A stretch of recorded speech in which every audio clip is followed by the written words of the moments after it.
أسبابها كان قطيعة الرحم وحكم إذا الجهل بشؤم القطيعة إن أنا أمد جرنين عذر بلشدة إباتة نحن عيس أهل كي أو كلايعة عقوبة كإيمان عيس ده تاجرن وياه والسبب إنه قنكر أنا هلك أرين كان الشريعة وكتاجية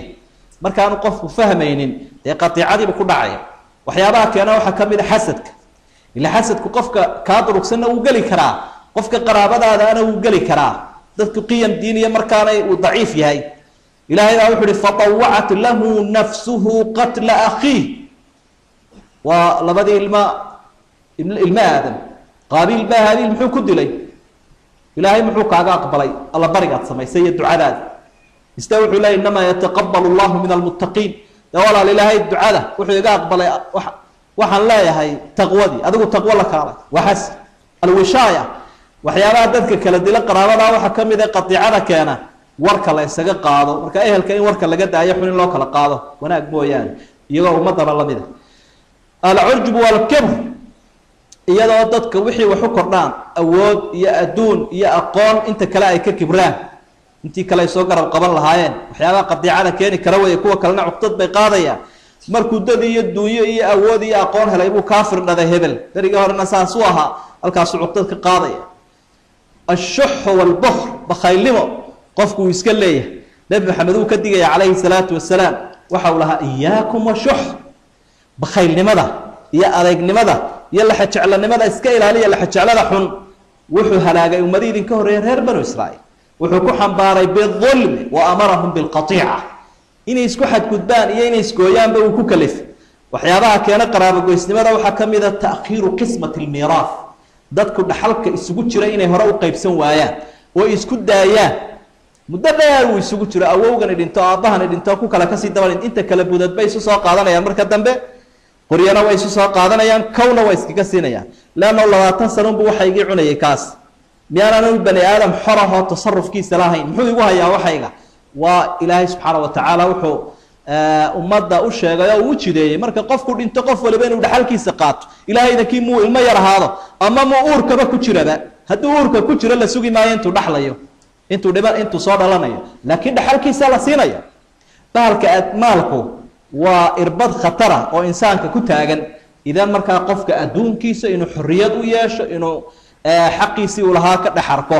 taasina Soomaalidu way sahashataa waxyaabaha keena dadku inay qaraabo goys noqdaan midna amaanada ku raagta uu issiinaya kan kalena cudad buu qaadaya waxyaabaha qaraabo goysnimada keena waxa kamid ah dadka xigtada inta kala guursadaan haddana isku xumaadaan lidalik ba islaam dadku iyagoo isu xalaal qaraabadooda haddana guurku inuu yara dheeraado an takuna qarabatan ghayra qariba qaraabad durugsan inay noqoto way qaraabada markay kala guursadaan ay saseegaan iskana ag dhow yihiin habeen iyo maalin ba dagaalkooda iyo xeeraankooda labada qof isfura iyo xigtadooda iyo caruurtii wixii ba dagaalkaas uu soconaya laakiin marka dadku yara kala durugsan yahay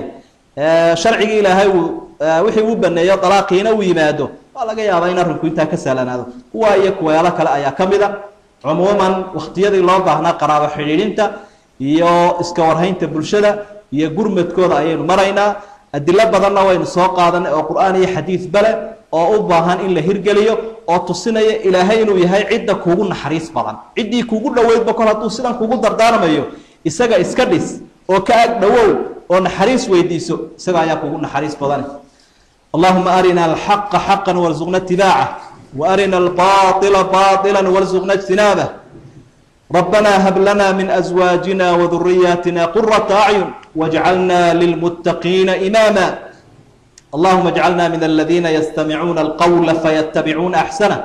اللهم حبب إلينا الإيمان وزينه في قلوبنا وكره إلينا الكفر والفسوق والعصيان واجعلنا من الراشدين اللهم إنا نعوذ بك من جهد البلاء ودرك الشقاء وسوء القضاء وشماتة الأعداء اللهم إنا نعوذ بك من زوال نعمتك وتحول عافيتك وفجاءة نقمتك يا أرحم الراحمين اللهم انصر الإسلام والمسلمين وانصر المستضعفين في كل مكان وانصر المجاهدين في سبيلك في كل مكان اللهم دمر أعداءك أعداء الدين اللهم دمر أعداءك أعداء الدين اللهم اجعل الدائرة عليهم يا أرحم الراحمين اللهم اسقنا الغيث والرحمة ولا تجعلنا من القانطين اللهم إنك كنت غفارا فأرسل السماء علينا مدرارا اللهم أمطر علينا السماء وأنبت لنا الزرع وأدر لنا الضرع